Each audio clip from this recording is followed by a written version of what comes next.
चलिए, जय हिंद, नमस्कार। तो फिर बच्चों, इससे पहले मैंने आप लोगों के लिए जो है ना 2011 का क्वेश्चन बैंक खत्म कर दिया था। ठीक है ना, ये हमारा 2012 क्वेश्चन बैंक है साइंस का, 2012 का। ठीक है ना। तो आप सभी से रिक्वेस्ट मैं यही करना चाहूंगा कि अगर आप चाहते हैं कि आपका रिजल्ट बेहतर हो तो आप सभी क्वेश्चन बैंक को अच्छी तरह से पढ़ लीजिएगा। ठीक है, क्योंकि क्वेश्चन बैंक पढ़ना बहुत जरूरी है। एक तो आपको पता चल जाएगा क्वेश्चन किस टाइप से पूछा जाता है, दूसरा बात क्या, आपको टाइमिंग का पता चल जाएगा आप कितना टाइम में कितना क्वेश्चन को सॉल्व कर सकते हैं। ठीक है, तो चलिए वीडियो करते हैं शुरू। तो अगर आप सभी क्लास चलेगा तो शेयर जरूर कीजिए क्लास को। ठीक है, और देखिए आप सभी का जो क्वेश्चन में आंसर आता है ना, तो बहुत सारा लगभग लगभग मान लिया कि 20% जो आंसर होता है ना गलत होता है। ठीक है ना, थोड़ा टाइपिंग वगैरह में मिस्टेक हो जाता है या किसी कारण से मिस्टेक हो जाता है जो कि आंसर आपको गलत मिलता है। तो उन सभी क्वेश्चनों को हम एक बार देखते हैं। ठीक है ना, उसका आंसर को सही करते हैं, फिर आप लोग के सामने लाते हैं। तो आप लोग के लिए वीडियो में काफी हेल्पफुल होगा, इसमें आंसर बिल्कुल आपको सही सही मिलेगा। तो चलिए क्लास को करते हैं आज स्टार्ट। तो आज का पहला प्रश्न आपके सामने है। तो क्वेश्चन है क्या कि पायरुवेट के विखंडन से कार्बन डाइऑक्साइड जल तथा ऊर्जा देता है और यह क्रिया होती है। तो यह क्रिया आपका ना कोशिका द्रव्य में होती है। अगला क्वेश्चन है निम्न में से कौन सा पदार्थ लेंस बनाने के लिए प्रयुक्त नहीं होता है। तो वह हमारा होता है मिट्टी। मिट्टी का प्रयोग जो है ना लेंस बनाने में नहीं किया जाता है। यदि बात करेंगे लेंस का, प्यारे बच्चों, लेंस लेंस कितने प्रकार के होते हैं। तो लेंस आपका होता है दो प्रकार का। एक होता है आपका उत्तल लेंस एंड दूसरा होता है आपका अवतल लेंस। कौन सा लेंस? अवतल लेंस। यही जो उत्तल लेंस जो है, उत्तल लेंस जो है ना मानव नेत्र में पाया जाता है।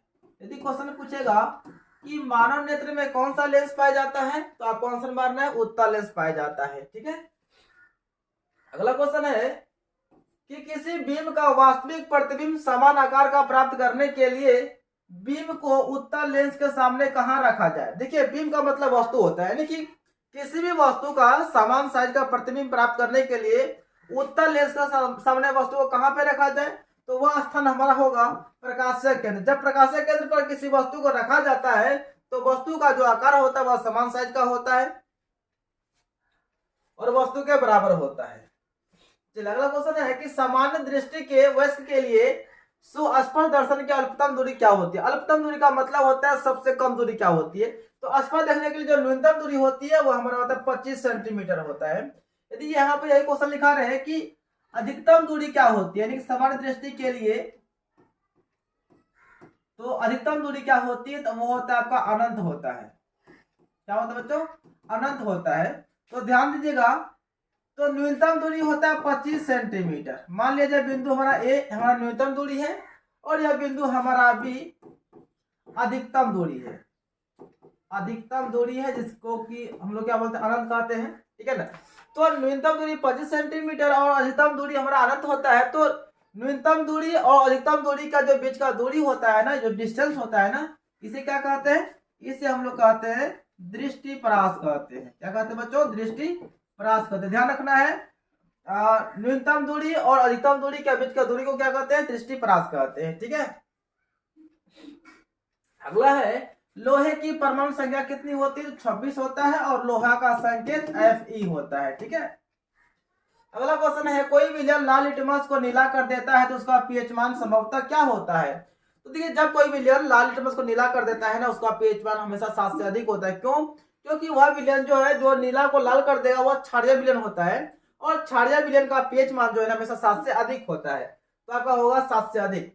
यहाँ पे देखिए आपका ना यहाँ भी 7 से अधिक है, यहाँ भी 7 से अधिक है, यहाँ भी 7 से अधिक है। ऐसा करते हैं, इसको हम 4 कर देते हैं, इसको 3 कर देते हैं, तो हमारा ये वाला हो जाएगा सही। ठीक है ना, तो ऑप्शन मिस्टेक था। आधुनिक आवर्त सारणी में वर्गों की संख्या कितनी होती है। तो वर्ग हमारा होता है बच्चों, वर्ग वर्ग हमारा 18 होता है।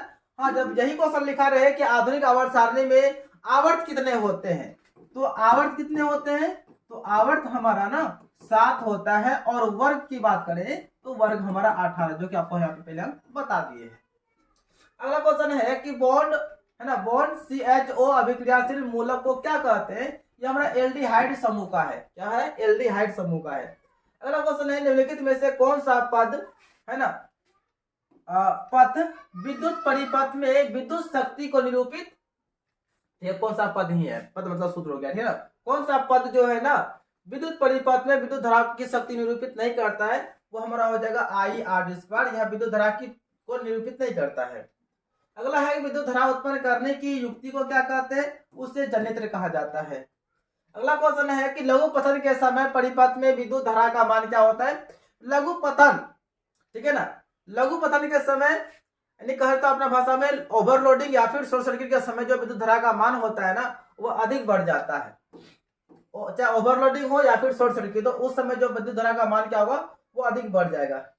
चलिए निम्नलिखित में से कौन जैव मात्रा ऊर्जा स्रोत का उदाहरण नहीं है, वो हमारा हो जाएगा नाभिकीय ऊर्जा स्रोत। देखिए आपका लकड़ी जैव मात्रा ऊर्जा स्रोत है, गोबर गैस भी है, कोयला भी है, लेकिन नाभिकीय ऊर्जा नहीं है, तो हमारा आंसर क्या हो जाएगा, ऑप्शन सी करेक्ट हो जाएगा।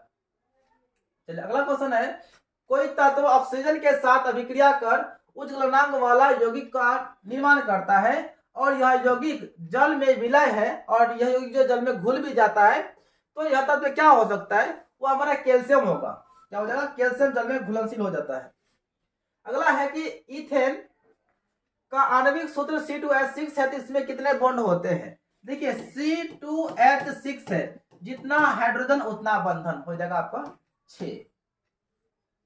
अगला क्वेश्चन है, ओजन के अणु में, ओजन हमारा O3 होता है, ठीक है ना। ओजन के एक अणु में कितने परमाणु होते हैं, तो देख लीजिए कितना परमाणु है, 3 परमाणु है। आंसर हमारा हो जाएगा ऑप्शन सी हो जाएगा, 3 परमाणु हो जाएगा। अगला है कि मनुष्य में वृक्क एक तंत्र का भाग है जो कि संबंधित है, तो मनुष्य में जो वृक्क होता है बच्चों वो ना उत्सर्जन का काम करता है। किसका, उत्सर्जन का।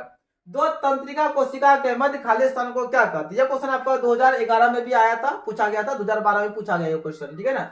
आपको जब 2011 क्वेश्चन में पढ़ा रहे थे उसमें ये क्वेश्चन आया था। इसे कहते हैं सिनेप्स कहते हैं। क्या कहते हैं, सिनेप्स। परागकोश में होते हैं, परागकोश में ना परागकण होते हैं। क्या होते हैं, परागकण होते हैं। आपका पुष्प प्रश्न है, पुष्प पर एक प्रश्न आएगा कि बताइए कि पुष्प का नर भाग क्या कहलाता है, नर भाग क्या कहलाता है। पुष्प का जो नर भाग होता है प्यारे बच्चों, वह ना आपका पुंकेसर होता है। क्या होता है, पुंकेसर। दूसरा आपका आएगा क्या, बताइए कि पुष्प का मादा भाग,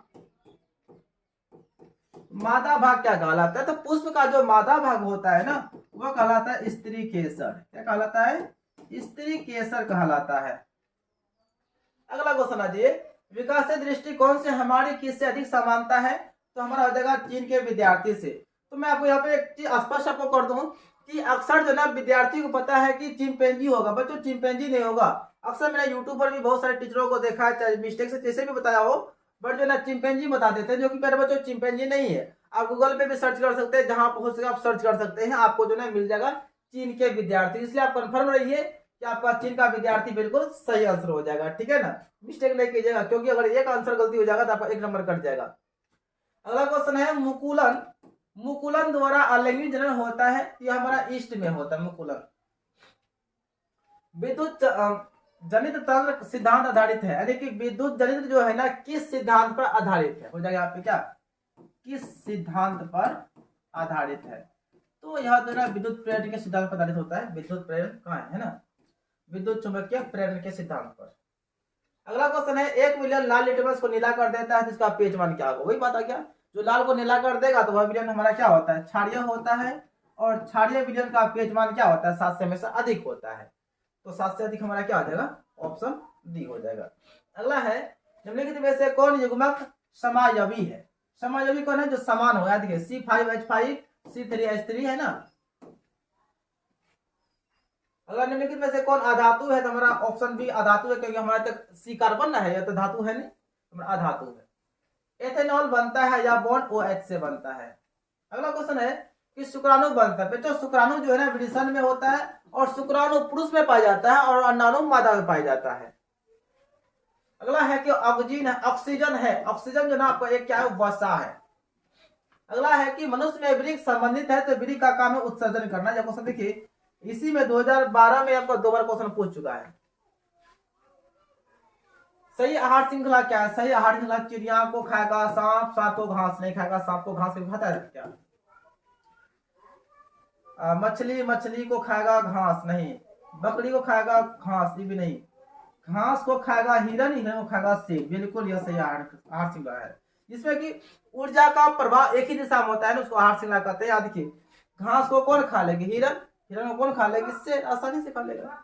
यहाँ पे आहार श्रृंखला जोड़ा बन रहा है हमारा। पक्षी और चमगादड़ के पंख होते हैं वह ना समृद्ध अंग होते हैं। अगला है किसी वस्तु का, वस्तु मतलब बिंब हो गया है ना, किसी बिंब का अवतल दर्पण द्वारा बड़ा प्रतिबिंब आभासी सीधा तथा बिंब से बड़ा पाया गया तो वस्तु की स्थिति कहाँ होनी चाहिए? तो वस्तु को ना दर्पण के ध्रुव और मुख्य फोकस के बीच रखा जाएगा, तब वो क्या होगा? बराबर रहेगा।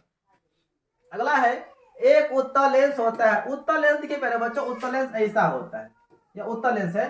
तो किनारों की अपेक्षा देखिए बीच में क्या होता है? मोटा होता है। तो किनारों की अपेक्षा बीच में क्या होता है? मोटा होगा उत्तल लेंस। अगला है कि मानव नेत्र जिस भाग पर किसी वस्तु का प्रतिबिंब बनाता है वह भाग क्या होता है?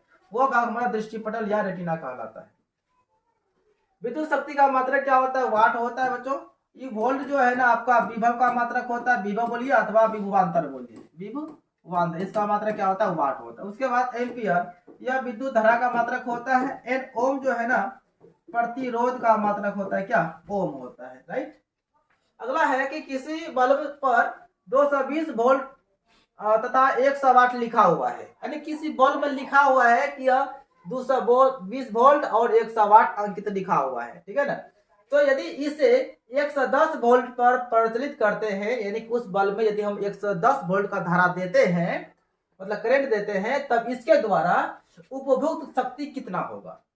तो यहाँ पे देखिए आपका वोल्ट दिया गया है 220 और पावर यानी कि पावर दिया गया है 100 वाट दिया गया है। तो निकाल लेते हैं आई बराबर होता है ई पी, देखिए पी बराबर होता है वी इंटू आई होता है। यदि हम आई निकालें तो आपका हो जाएगा पी बट्टे हो जाएगा वी, इधर हमारा क्या आई बचेगा। तो पी का मान कितना है? 100 है, वी हमारा कितना है? 220 है, बराबर आई। तो खत्म हो गया। तो देखिए हमारा आई जो है ना धारा का मान कितना आ गया? 10 बट्टे 22 आ गया, 10 बट्टे 22 आ गया, ठीक है।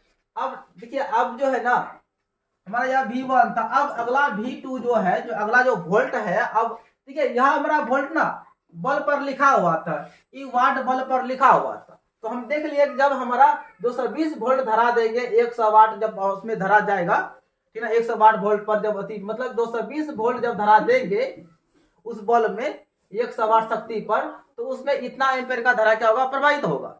लेकिन जब उसी बल्ब में हम यदि 110 वोल्ट धारा देंगे, करंट देंगे, तो उसमें कितना जो है ना क्या होगा? शक्ति उत्पन्न होगा। तो हमारा V2 कितना हो गया? 110 हो गया, ठीक है ना। तो P बराबर क्या हो जाएगा? V इंटू आई, तो V यानी V2 बोलेंगे इसको, ठीक है ना। V2 कितना? 110 है, आई का मान निकाले हुए 10 बटे 22, तो 22 पंच 110, तो 5 गुना कितना? 10, 10 पचे 50 वाट। कहने का मतलब हुआ कि जब हम बल्ब में इतना इतना लिखा रहेगा, जब उस बल्ब में यदि हम 110 वोल्ट की धारा प्रवाहित करेंगे, तो उस वोल्ट का जो पावर होगा, क्षमता होगा, वो कितना होगा? 50 वाट हो जाएगा। तो आंसर क्या हो जाएगा हमारा? ऑप्शन सी हो जाएगा 50 वाट। चलिए निम्नलिखित में कौन सा संयोजी यौगिक है?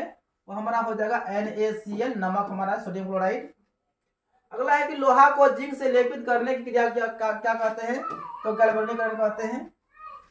आधुनिक आवर्त सारणी में तत्वों के वर्गीकरण का आधार क्या है? तो यह हमारा है परमाणु संख्या के आधार पर सजाया गया था। अगला है कि यहाँ पर हो जाए इथाइल, मिस्टेक हो गया है। इथाइल अल्कोहल किस प्रकार के श्वसन में बनता है? किस प्रकार के श्वसन में बनता है? इथाइल अल्कोहल जो है प्यारे बच्चों वह अवायवीय श्वसन में बनता है। अगला है कि स्वपोषी पोषण के लिए आवश्यक है। तो स्वपोषी पोषण के लिए आवश्यक क्या है? तो कार्बन डाइऑक्साइड चाहिए, क्लोरोफिल चाहिए, सूर्य का प्रकाश चाहिए, साथ में जल भी चाहिए, यानी कि इनमें से सभी हमारा आंसर हो जाएगा। और जितने भी हरे पेड़ पौधे होते हैं ना सब आपका स्वपोषी होते हैं। अगला है कि उस दर्पण का नाम बताइए जो बिंब का सीधा तथा आवर्धित प्रतिबिंब बनाता है। तो वह हमारा हो जाएगा अवतल दर्पण। अवतल दर्पण में किसी वस्तु का प्रतिबिंब क्या होता है, सीधा बनता है और आवर्धित बनता है। और यह उत्तल में क्या होता है, वस्तु से छोटा बनता है। और समतल में क्या होता है, वस्तु के बराबर प्रतिबिंब बनता है। अगला क्वेश्चन है, सरल सूक्ष्मदर्शी में किस प्रकार का लेंस कार्य करता है। सरल सूक्ष्मदर्शी में आपका उत्तल लेंस काम करता है, और आपका ये मानव नेत्र में भी उत्तल लेंस कार्य करता है, सूक्ष्मदर्शी में भी आपका उत्तल लेंस काम करता है, कैमरा में उत्तल लेंस काम करता है। अगला ये प्रतिरोधकता का एसआई मात्रक क्या होता है, इसका होता है ओम मीटर होता है। और ओम की बात करेंगे ना, यह सिर्फ प्रतिरोध का मात्रक होता है, ओम प्रतिरोध है ना। उसके बाद जूल, यह तो आपका हो जाएगा कार्य का मात्रक जूल होता है। एम्पियर तो हमारा विद्युत धारा का मात्रक है। ठीक है सबका। अगला क्वेश्चन है ये कि उदासीन विलयन का पीएच मान कितना होता है। उदासीन विलयन का पीएच मान 7 होता है, और 7 से कम आपका यह होता है अम्लीय विलयन का, अम्लीय विलयन का। और 7 से अधिक आपका होता है क्षारीय विलयन का। किसका होता है, क्षारीय विलयन का होता है। अगला है कि मेंडलीफ ने आवर्त सारणी को किस क्रम में सजाया था। इन्होंने सजाया था परमाणु भार यानी कि परमाणु द्रव्यमान के आधार पर सजाया था। 1 किलोवाट घंटा कितने जूल के बराबर होता है, जहाँ पर 3.6 × 10⁸ जूल के बराबर होता है। आंसर हो जाएगा सी। अगला क्वेश्चन है कि निर्वात में प्रकाश की चाल कितनी होती है। निर्वात में चाल का होता है 3 लाख होता है, और ये 2.25 जो है, 2.5 जो है, यहाँ पर 2.5 रहता है ना, तब आपको होता है जल में होता है। और 2 जो है हमारा कांच में है, किसका, कांच में।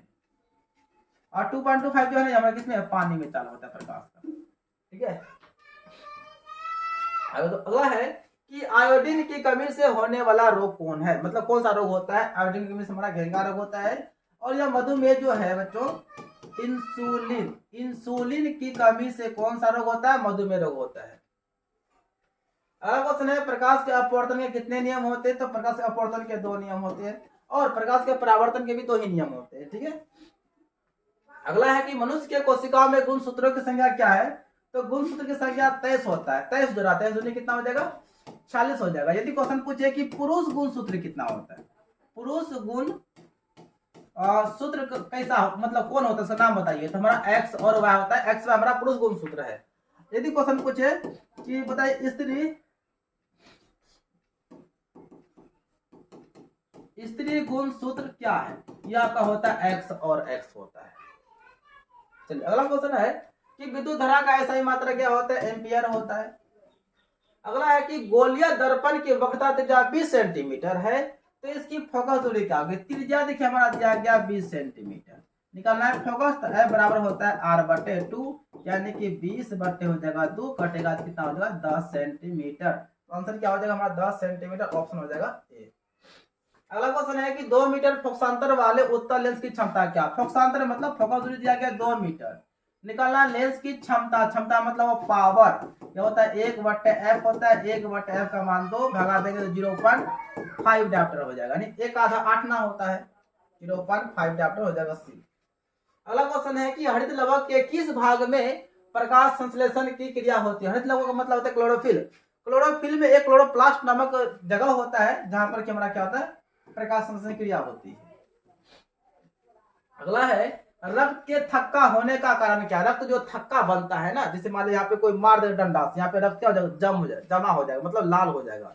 तो उसका वजह कौन है, तो प्लेटलेट्स है। इसकी उपस्थिति के कारण से रक्त क्या होता है, लाल हो जाता है, थक्का जमा हो जाता है। लाल नहीं होता, थक्का जमा होता है। लाल तो हमारा जो है ना हीमोग्लोबिन के कारण से होता है। आधुनिक आवर्त सारणी में आवर्त की संख्या कितनी होती है। तो आवर्त हमारा 7 होता है। यदि बात करेंगे वर्ग का, तो वर्ग हमारा कितना होता है, 18 होता है। अगला क्वेश्चन है कैल्शियम ऑक्सीक्लोराइड यौगिक का प्रचलित नाम क्या है, मतलब CaOCl2 का प्रचलित नाम क्या है। इसको हम लोग किस नाम से जानते हैं, इसको जानते हैं हम लोग ब्रिंजल चूर्ण के नाम से, यह इसका नाम बहुत ही प्रचलित है। अगला क्वेश्चन है हीरा का अपवर्तनांक कितना होता है। देखिए हीरा जो है सबसे कठोर पदार्थ होता है, और इसका अपवर्तनांक 2.42 होता है, 2.42। और ये जो आपका है ना, ये आपका पानी का अपवर्तनांक है, किसका, पानी का है। चलिए एक झटके में खत्म हो गया हमारा 2012 का क्वेश्चन बैंक का सारा क्वेश्चन, जितना ऑब्जेक्टिव था 1 नंबरिया था, सबको हम क्या करते हैं, खत्म कर दिए। अब मिलेंगे हम कल 2013 को लेकर, ठीक है ना। तो आप लोग वेट कीजिएगा, और वीडियो अच्छा लगा तो वीडियो लाइक शेयर जरूर कीजिएगा। और क्वेश्चन बैंक से पढ़ने अच्छा है कि आप वीडियो से पढ़िएगा, यहाँ पे आपको सारा क्वेश्चन क्या मिलेगा, आंसर सही सही मिलेगा, ठीक है। तो चलिए ऑल द बेस्ट, जय हिंद, वंदे मातरम। वीडियो देखने के लिए आप सभी को दिल से थैंक यू।